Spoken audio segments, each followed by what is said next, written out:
arrivent et toutes les violences qui se commettent, ce sont des violences qui se commettent dans des zones de conflit.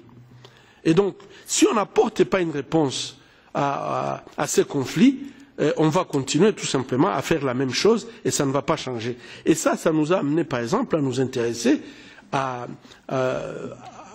la réforme du secteur de sécurité. Parce que nous considérons que cette réforme est capitale.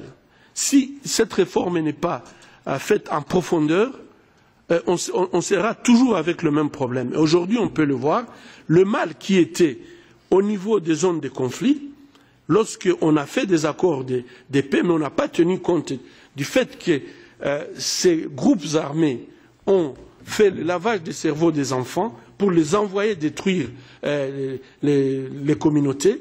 Et lorsqu'on les intègre dans l'armée, sans qu'il y ait une prise en charge psychologique préalable, ces enfants démobilisés, ils sont démobilisés sur le plan des armes, mais lorsqu'il n'y a pas une démobilisation sur le plan mental, ils continuent à faire la même chose. Et donc, on ne peut pas se voiler le visage, il faut attaquer ces mâles pour dire qu'il faut absolument qu'il y ait une réforme qui doit tenir compte du vetting, savoir le passé des gens qu'on intègre dans l'armée pour s'assurer que, en fait, ils vont jouer leur rôle dans la police, dans l'armée pour protéger la population civile. Nous, avec cette analyse des causes, les minerais ne sont pas, en fait, la seule cause du conflit que nous voyons en République démocratique du Congo. Mais les minerais permettent d'entretenir les conflits, puisque les armes, ça coûte, les munitions, ça coûte, entretenir ces bandes armées, ça coûte de l'argent.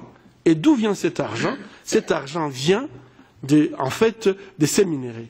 Et nous considérons que si aujourd'hui les parlementaires européens, tous confondus, ce n'est pas une question de groupe parlementaire, c'est une question d'humanité.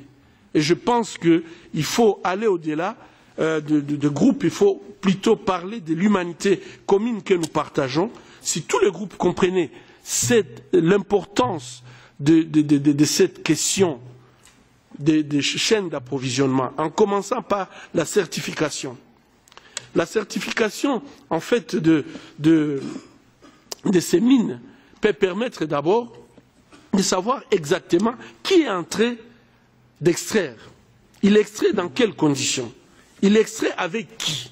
Et là, j'ai parlé des enfants, des femmes. Il y a qui font ces extractions comme des esclaves. Tous les jours, ils doivent payer. Et s'ils ne payent pas, ils sont sous menace permanente. Est-ce que nous pouvons accepter ces conditions, en fait, qui nous ramènent 200 ans en arrière, qui consistent tout simplement à des esclavages, où les gens en armes vous obligent d'entrer dans des mines en profondeur, où des enfants meurent dans ces mines, et tout simplement parce qu'eux, ils sont là, ils ont leurs armes, ils attendent que vous reveniez de profondeur pour leur remettre ce que vous aviez extrait. Et je pense que ici, dans la certification, il y a plusieurs moyens qui peuvent être utilisés. Et en particulier, je pense que même la société civile peut nous aider à clarifier. J'avais une réunion avec la société civile du Sud Kivu, à Chabunda, où l'extraction de l'or, ils utilisent du mercure, et ce mercure est déversé dans la rivière qui est utilisée par des populations le long de cette rivière. Je trouve que des pratiques comme ça, qui ne tiennent pas compte de l'homme, ne se préoccupent pas de l'homme, ne se préoccupent même pas de notre environnement. Moi, je suis certain que les gens de ces villages, dans 5 ans, ils vont venir tous avec des insuffisances rénales qu'il faut maintenant soigner, alors qu'aujourd'hui, si on pouvait mettre des normes pour dire vous ne pouvez pas vous permettre d'exploiter de l'or dans ces conditions, on sauverait des vies, on ferait des économies. Et malheureusement, il n'y a personne qui certifie, il n'y a personne qui contrôle comment ces minéraux sont exploités. Et toutes ces chaînes-là, ça commence par savoir d'où ça vient, comment ça vient. Et je pense que si la certification est faite à la base, ça garantit les paysans, les artisans locaux de pouvoir faire donc leur travail en garantissant les droits fondamentaux qui est en fait la liberté de choisir le travail qu'on va faire, qu'on ne fasse pas un travail forcé. Ça permet également de connaître vraiment l'origine, que l'origine de ces minerais est propre. Et là, on commence à la base et toute la chaîne peut être contrôlée. Et quand je parle de la chaîne, je trouve que l'offre et la demande sera toujours la même. Et c'est vrai que ça me perturbe un peu de ne pas comprendre, ou en fait je ne comprends pas, pourquoi on s'opposerait à ce que cette chaîne soit transparente. Puisque les minerais quitteraient toujours les mêmes endroits et ils vont arriver toujours dans ces téléphones que nous tous nous avons besoin. Donc le problème de l'offre et de la demande, ça ne va pas changer. Ça ne va pas beaucoup changer puisque de toute façon, la demande sera toujours là. Et là, ils peuvent offrir, mais ils vont offrir dans des conditions qui nous donnent la bonne conscience. Ils vont offrir dans des conditions qui ne nous torturent pas. Moi, quand je vois mon téléphone, quand je vois mon laptop, la question à laquelle je pense, c'est quand j'ai visité, moi, ces mines, je ne pouvais pas regarder 2 fois des enfants que j'ai vus dans ces mines.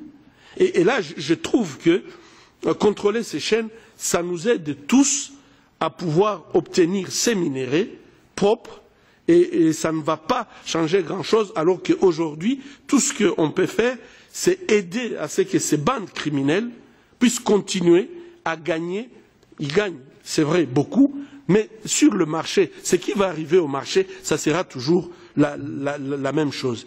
Et ici, l'influence des milices est très importante, puisque finalement, lorsqu'on peut voir, nous on a fait une étude à Panzi pour essayer de savoir d'où venaient les femmes qui fréquentaient l'hôpital de Panzi. On a constaté que ces femmes venaient des zones où on a ces concentrations de ces mines. Et là, je crois qu'il n'y a rien à faire. Ces milices, quand ils se battent, c'est pour pouvoir contrôler des espaces. Et malheureusement, aujourd'hui, il n'y a pas que des milices qui contrôlent.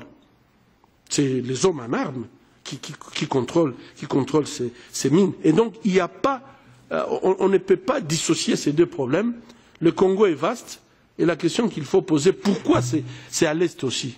Pourquoi c'est seulement à l'Est? Depuis qu'on a signé des accords de paix, c'est tout simplement cette bande où on a ces minéraux, où le conflit continue. Ça va du nord Katanga au sud de la province orientale. Donc je crois que l'influence est là, elle est certaine. Ces minéraux influencent toute la situation que nous avons au niveau